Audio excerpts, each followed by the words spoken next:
ایک تابعی بزرگ تھے حضرت ابو عبدالرحمن فروغ صاحب تاریخ بغداد نے لکھا ہے وہ جہاد پہ چلے گئے 30,000 دینار اپنی بیوی کو جاتے دفعہ دے گئے, کہنے لگے لو پاس رکھ لو, اور بیٹا بھی ماں کی گود میں ہی تھا, کچھ نے لکھا پیدا ہو چکے تھے, کچھ کا کہنا ہے کہ ان کے جانے کے 1-2 ماہ بعد بیٹے کی ولادت ہوئی, اور بیٹے کا نام کیا ہے ربیعہ بن ابو عبدالرحمن, اور یہ بیٹے وہ ہیں جو حضرت امام مالک جیسے لوگوں کے استاد ہیں, حضرت حسن بصری جیسے لوگوں نے ان سے پڑھا, خود جہاد پہ چلے گئے.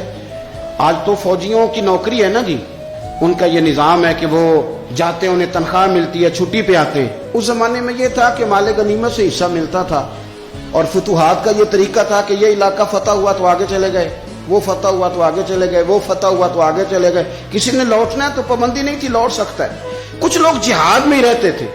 حضرت ابو عبدالرحمن فروغ 27 سال جہاد میں رہے, 27 سال. یہاں تو خاوند باہر ہو تو بہت ساری عورتیں کہہ دیتی ہیں کہ تیرے ابے نے صرف پیسے کمائے, مصیبتیں تو ساری میں نے دیکھی. معاذ اللہ بعض جگہ, سب نہیں لیکن بعض جگہ کہہ دیتی ہیں کہ وقت تے سارے میں کیتے. 27 سال شوہر چلا گیا, واپس ہی نہیں آیا, 30,000 دینار دے کے چلے گئے.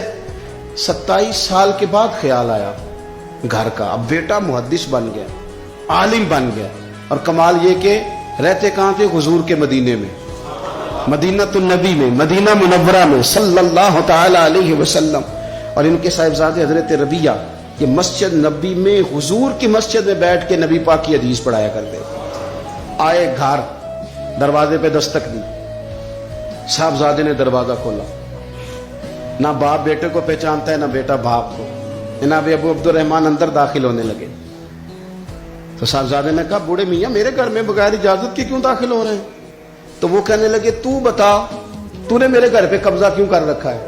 اب جب بات زیادہ بڑھ گئی تو دونوں جانب سے لوگ جمع ہو گئے, شور اٹھا تو اندر سے والدہ نے سنا, پردہ سرکا کے دیکھا کہ میرے شوہر آ گئے 27 سال کے بعد, 27 سال کے بعد.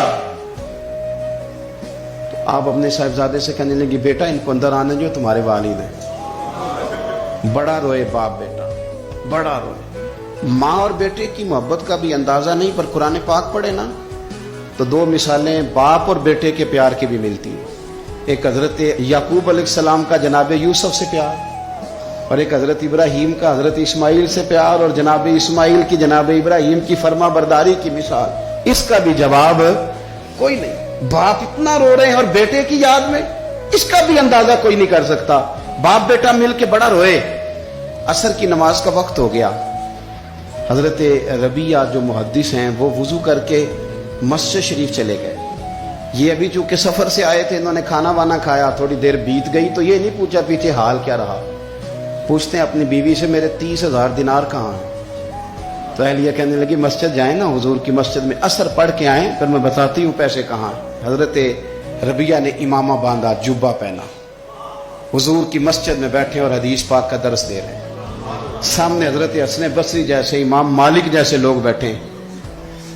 حضرت ابو عبدالرحمن فروغ جو ان کے والد تھے, عصر کی نماز پڑھ کے نا تو پوچھتے ہیں ایک شخص سے یہ کون ہے نوجوان کالی داڑھی والا, عمر زیادہ نہیں پر کس طرح شوق سے حضور کا دین بیان کر رہا ہے, کون ہے؟ تو بتانے والے نے کہا کہ حضور ایک نا ابو عبدالرحمن نام کے بزرگ ہیں, وہ 27 سال سے جہاد میں گئے ہوئے ہیں, یہ ان کا بیٹا ہے. یہ سنا کہ میرا پتر اتنا بڑا عالم, چھم چھم آنسو گئے, داڑھی بھر گئی آنسو.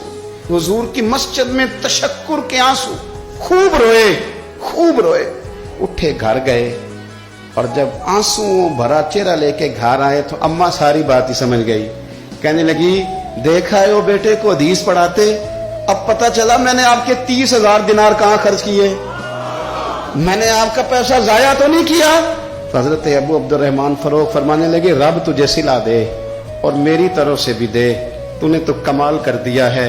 حدیث تیرا بیٹا پڑھا رہا تھا اور قد میرا اونچا ہوتا جا رہا تھا, سبق تیرا بیٹا دے رہا تھا اور یوں لگ رہا تھا کہ درجے میرے بلند ہو رہے ہیں. تو ماؤں نے کمال کیا, انقلاب کیا. بیٹیوں نے, بہنوں نے دین کے لیے ہمیشہ اپنا کردار پیش کیا.